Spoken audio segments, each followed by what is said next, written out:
తిరుపతి నుంచి బ్రేకింగ్ చూస్తున్నాం. తిరుపతి జిల్లా నగరి రూరల్ మండలం తడుకుపేటలో ఉద్రిక్తత నెలకొంది. సీసీ రోడ్డు నిర్మాణం విషయంలో వైసీపీ టీడీపీ వర్గాల మధ్య ఘర్షణ జరిగింది. ఆ ఘర్షణ ఎక్కడి దాకా వచ్చిందో మీకు ఫోటోలు చూస్తే క్లియర్గా అర్థమైపోతుంది, చెప్పాల్సిన అవసరం లేదు. మాట పెరిగింది, పరస్పర దాడుల దాకా వచ్చింది. వైసీపీ టీడీపీ నేతల మధ్య వాగ్యుద్ధం. ఈ ఘర్షణలో 5గురికి తీవ్ర గాయాలయ్యాయి. గాయాల పాలైన వారిని ఆసుపత్రికి తరలించారు పోలీసులు. చెన్నై జాతీయ రహదారిపై టీడీపీ కార్యకర్తలు నిరసనకు దిగారు. దీంతో అర్ధరాత్రి వరకు వాహనాల రాకపోకలు నిలిచిపోయాయి. పోలీసులు టీడీపీ నేతలకు ఎలాగోలా నచ్చజెప్పి రూట్ క్లియర్ చేశారు.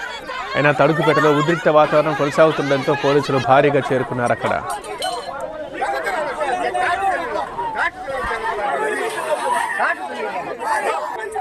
Yeah.